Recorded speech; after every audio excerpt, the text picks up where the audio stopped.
Good morning, my darlings. I am PB Breckinridge, writer, creator, occasional chaos magician, and self-proclaimed small business, very small, proclaimed bearded Martha. I sew, I stitch, I write, I build entire worlds out of words and Legos, and sometimes I talk about the hard stuff too, like today. Grief, love, loneliness, and all the glitter that lives in between. Welcome to my corner of the internet. Going to be part couture, part confession, part emotional sport drag review. This first video, like I said, is called Loneliness When No One Knows You're Drowning. It's about what it means to survive when the world feels silent, and how wanting connection isn't weakness, it's human. With that said, a very dear friend of mine made a statement recently about being alone that has bothered me for days on end, that led to this YouTube video and my decision to go public with showing my face, which I've not really done except for blue sky in my portfolio photo. To have this conversation is that important. So, you know who you are. This is for you. I hope you enjoy, and I hope everybody can walk away with something. So being alone is mostly about the physical state. No one else in the room, just you and your own company. It can actually be restorative. Solitude gives, at least me, my mind a chance to settle and my creativity to breathe. Loneliness, though, is emotional. It's what happens when you want connection and quite can't reach it.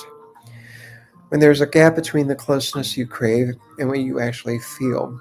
You can be surrounded by people and still feel lonely, or completely alone and feel peaceful. The tricky part is when they overlap. Sometimes solitude drifts into loneliness if it lasts too long, or if you're not getting enough emotional nourishment elsewhere. But other times, being alone is exactly what keeps you grounded. Choosing to be home and unbothered is a kind of protection. It keeps the noise and the drain of other people's chaos away. But that same boundary can start to feel like a wall. What you actually miss is the feeling of being seen. You're doing something wise. Even if it hurts a little, you're giving yourself rest. But you're also honest enough to admit that the rest can feel isolating. That's the line most people never name out loud. And I have. You don't need to abandon your peace to ease the loneliness. Let me say that again. You don't need to abandon your peace to ease the loneliness. Sometimes the trick is to build small, intentional moments of connection into the quiet. A brief chat with someone you actually like. A walk where you exchange a word or two with a familiar face. Even a creative project. Back in the spring of 2023, the U.S. Surgeon Journal, Murthy, didn't just talk about loneliness. He put it in the spotlight, calling it what it really is, a true epidemic. In his open letter, he made it clear that loneliness isn't just some bad passing feeling. It's a serious public health problem, one that affects not only individual well-being, but the health of our communities as well. Loneliness isn't always empty rooms and quiet nights. Sometimes it's a packed grocery store and you're standing in the cereal aisle wanting to cry because nobody in that building knows your heart is breaking. Sometimes it's sitting across from people you care about, laughing at the right moments, nodding in the right places, but feeling like a ghost that they can't see. There's a loneliness that follows grief, the kind that doesn't show up with flowers or casseroles. It arrives later, after the funeral, after the messages stop, when the world moves on and you're still sitting in a room that feels colder than it used to. And then there's the loneliness of sobriety, or being sober-minded, in a world that begs you to numb out. The silence is louder when you aren't blurred. Every thought is clearer, every ache is sharper. A glass of wine to take off the edge, just you, your pulse, your breath, your brain too loud, too honest. The invisible weight. People think loneliness is being alone. It isn't. It is being unseen. It's being sober at 2 p.m. and crying for no reason. It's wanting to call someone, terrified they'll think you're too much. It's wandering into a Lego store thinking you'll buy something for yourself for your birthday and walking out with nothing because at the moment, joy feels too expensive when you're sad. It's withdrawing $200 in cash because maybe, just maybe, if the money is physical, you'll feel more in control of your life. Spoiler from experience. It helps a little, not a lot. It's standing in front of the mirror, getting your hair cut, thinking I should feel better than this, but you don't. So what actually is feeling alone these days? According to this survey, about 1 in 5 adults, that's 21% of us, said they struggle with serious feelings of loneliness. When you break it down by age, the picture gets even clearer. People between 30 and 44 seem to have it the toughest, with 29% saying they feel lonely frequently or always. Next comes the age group of 18 to 29 at 24%, 45 to 64-year-olds, which would be me, are 20%. And interestingly enough, 65 and up group reported that they were the least loneliest, and only 10% said that they were. It's kind of surprising, right? Turns out loneliness doesn't just hit one generation, it shows up in every stage of life. Grief that won't stay quiet. I lost someone who survived so much for so long. HIV, shame, illness, the world itself, and then cancer took him. Sorry about that. Sophia.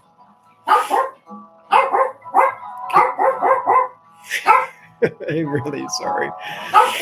Sophia, come on. Cancer took him. A little older than I am, and I just turned 59. He was my sister in drag, my friend for over 30 years. His absence lives in my chest like a second heartbeat. Some days I'm okay. Some days I'm shampooing my hair and suddenly sobbing because I remember his laugh. Kevin Kilmer. A BetterHelp ad. Quick PSA about your FSA. Most FSA funds You were expire one after in a December million. 31st. You truly So were. it's time to use them or lose them. Put those dollars toward your Sorry mental for the ad. wellness with BetterHelp. That's easy. Spotify Sign up today gave and me you can be this matched with a therapist in as little as list 24 for hours. Over 137,000 people used their FSA or HSA funds with BetterHelp last year alone. background music, and Head I to didn't realize they were gonna BetterHelp.com/HSA play an ad. FSA. So, sorry about that. Kevin Kilmer, you were one in a million. You really were. And Tammy, I don't even know where to begin to say how truly sorry I am that you lost your brother. Um, yeah. And the worst part of all of this, life keeps going on. Bills need to be paid, groceries need to be bought. People ask, how are you doing? But you really don't want the real answer. And you learn to say, I'm fine. But the truth is, I'm not. I'm very lonely in a room full of people. I'm grieving someone I can't call. I'm tired in a way sleep doesn't fix. In his advisory, the Surgeon General described loneliness as something that happens in the mind, a distressing experience that comes from feeling isolated or lacking meaningful connections. Basically, it's just not about being alone. It's about the painful gap between the kind of connection you want and what you actually have. And that's where I'm at.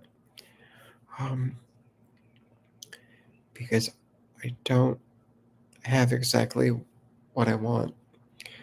The report also goes on to explain why being lonely isn't the same thing as being socially isolated. For example, one person in the survey said family families surrounded them but still felt unappreciated. Another said that they were stuck around people only stuck around because they were useful to them. So you can have people nearby and completely feel unseen. The researchers also discuss something they call existential loneliness, a deep-seated sense of being deeply disconnected from others or even from the world itself. And I'm going to have to admit, there are a lot of times I feel that way. Among those who said that they feel lonely, 65% said that they felt fundamentally separate from others. And 57% they couldn't share their true selves with anyone at all, which is sad. It's a sobering reminder that loneliness isn't just about company, it's about connection, and a connection that feels real. The shame of wanting something as small as not being alone.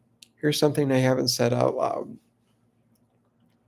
My birthday was yesterday, and all I wanted was to spend one normal, quiet day with someone I really care about. Nothing dramatic, not a declaration of love, just not being alone. I wanted to ask him for quite a while, even rehearsed it in my head. And there, for the longest time, I didn't ask because I was afraid that it'd sound weird or needy, or he'd say no. Sophia, come here. And I'd have to pretend I don't care. So I didn't say anything, and the silence got too heavy. And I did, finally, and he said yes. People whose sexual identity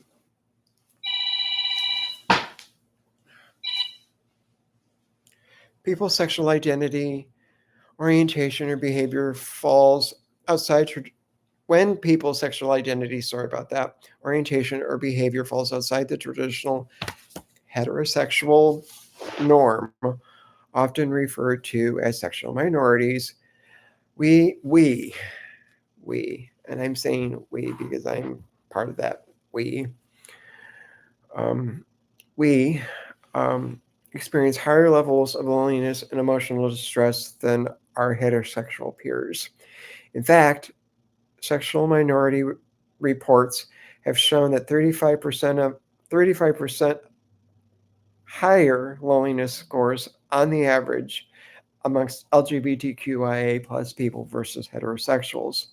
Studies also show that minorities, LGBTQ minorities, and minorities at large, even when it comes to race, also face higher rates of depression, anxiety, and suicidal thoughts compared to the general public.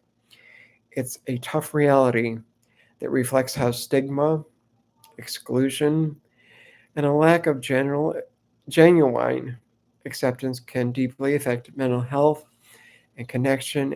And at this point, and in this stage here in America, it's at its worst. If you're if you're still here listening to me, maybe you feel it too. This isn't a story with a miracle ending, and I'm really sorry about that. I don't have a 5-step plan to heal loneliness. I'm not here to tell you to self-care is the answer, or just go outside and touch the grass, hug a tree.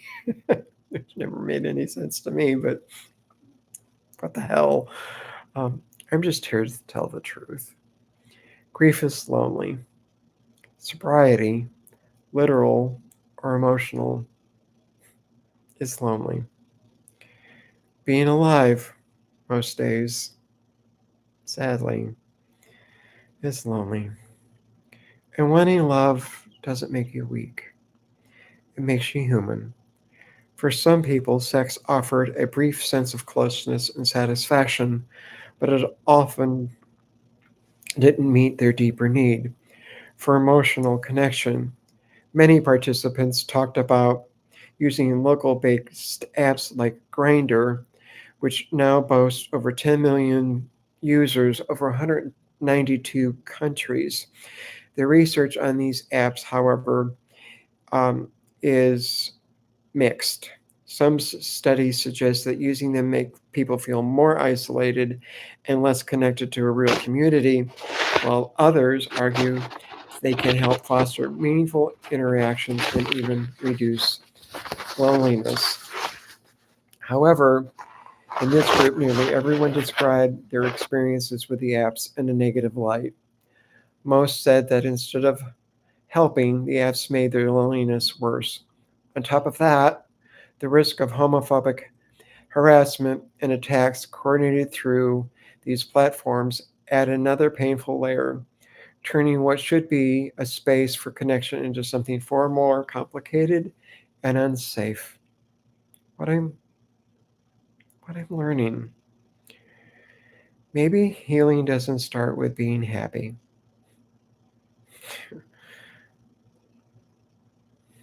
Maybe it starts with being honest, with saying, I miss him, her, them, they. I'm tired.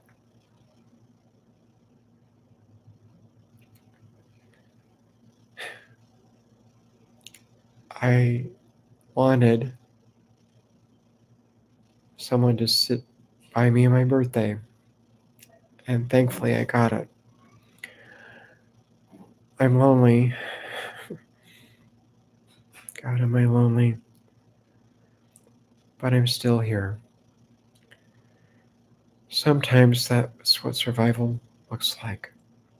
Somewhere along the way, we're taught that needing other people is a kind of failure, that strength means being completely self sufficient, that independence means never reaching out, that loving yourself is the only love you should need. We're told take yourself on dates, learn to be your own best friend, enjoy your solitude. And that sounds beautiful, unless you're someone who already lives in silence, like I do. Because for some of us, alone is no luxury. It's our default state. We don't need more candlelit baths and solo picnics in the park. We need someone to text us first. We need to hear laughter in the next room that isn't from a television. We need to be missed by someone. The world tells us to embrace solitude, but never acknowledges the truth. And here's the fucking truth. Some people have more solitude than their heart knows what to do with. I'm going to say that again because it's so powerful. Some people have more solitude than their heart knows what to do with. Wanting people is not a weakness. The longer I live, the more I'm convinced humans are not built to be islands. We are pack creatures, soul creatures, touch and voice creatures. We're not meant to heal entirely alone in quiet apartments or homes where the loudest sound is our own heartbeat. But loneliness teaches you shame. It tells you if you were stronger, you wouldn't need anyone. If you were more lovable, maybe somebody would already be here. If you were better, you wouldn't feel like this at all. And that, my friend, is the biggest lie of them all. Because wanting company does not make you weak. Because wanting to be held does not make you childish. Because wanting someone to sit by you on your birthday when it rolls around does not make you dramatic. It makes you human. Maybe we're not broken. Maybe we're just honest. What if the bravest thing we can do isn't pretending we're okay, but admitting when we're not? What if survival about being isn't about being untouched by pain, but telling the truth about it? I'm lonely. I miss someone who isn't here anymore. I don't want to do this life alone. I'm tired of pretending I'm fine. I want someone to stay. This isn't a resolution, it's a beginning. I wish I could end this with something beautiful and wrapped in gold ribbon.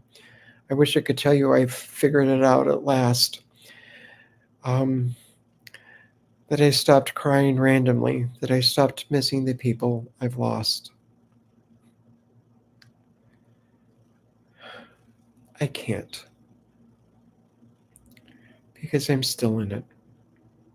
Because grief doesn't clean itself up neatly. Because loneliness doesn't just leave you, um, doesn't just leave because you ask it to. So instead of a perfect ending, I'll leave you with this. You're not failing because you're lonely. You're not weak because you want someone to care. You're not broken because your heart hurts. We're allowed to need each other. We're allowed to say it out loud. We're allowed to be human. There's something that many people feel, but almost no one says aloud. That whole line, you have to learn to be okay being alone, sounds wise and healthy. When someone has people, love, noise, and connection in their life already, when being alone is a choice, a rest, a break. But when alone is all there is, when silence isn't peace anymore, and it's the only sound, then that phrase isn't comforting. It's being cruel. You're not wrong feeling this way. Some people don't understand that there's a huge difference between choosing solitude or being alone because you need space to breathe and living in solitude because there's no one there and you get to choose it. One is healing, the other is hollowing. So when people say you've got to be okay being alone, and this is the line that my friend said that bothered me so much. You've got to be okay being alone. They don't realize they're talking from a place of comfort. They're talking from a place where they know someone will eventually call, hug them, text them, confirm. You're asking, how am I supposed to be okay being alone when I never get the part where I'm not? And that's fair. It's painful. It's a deeply human question. So now what? You ask. There isn't a quick fix. because here are the truths that matter. You're not wrong for hating being endlessly alone. You're not weak for wanting someone to stay. Your learning to survive alone is different from learning to enjoy it, and one should have to pretend it's beautiful when it's not. Being honest about this, just as we are right now, it's not a weakness. It's courage. Tremendous courage. Been carrying a lot, and mostly by yourself. Conversation, warmth, even the quiet presence of another person who doesn't need you to perform. Those things are deeply regulating. When they're missing, the world starts to sound hollow, even if the house itself feels calm. You don't need to fix it all at once. Sometimes it helps to reintroduce connection in small, safe doses. Reach out to that one person who makes things easier, or plan something low stakes like coffee or a walk. It doesn't have to shatter the peace you've built. It's just a way to let a little light back in. You've done a really good job protecting your energy, and I'm proud of you. Now you can start choosing where to share it again slowly on your own terms. So, thank you. If this resonated you with my darlings, and I hope it did, stick around. Stick around. Oh, I've got so many more stories. I might even share some sewing projects I'm working on. I don't know if you can see the tree. It's certainly, it's all Wizard of Oz. And then, of course, there's this, and I'll do a video about it one day. My small collection and obsession. I'm obsessified, as Ariana Grande would say in Wicked with the Wizard of Oz. So certainly more Judy Garland. And I might encourage you along the way to have a margarita or two, even though I've been sober since July. Thank you for watching. Again, I really hope this opens the gate for people to really just start talking about this. Thank you so much. From me, PB Breckinridge, The Bearded Martha, my Facebook group page. I'm trying to sell things, creative things other than my writing. And we'll just see where these videos go. By the way, everybody, have an early happy Thanksgiving. Thank you so much. I'll see you later.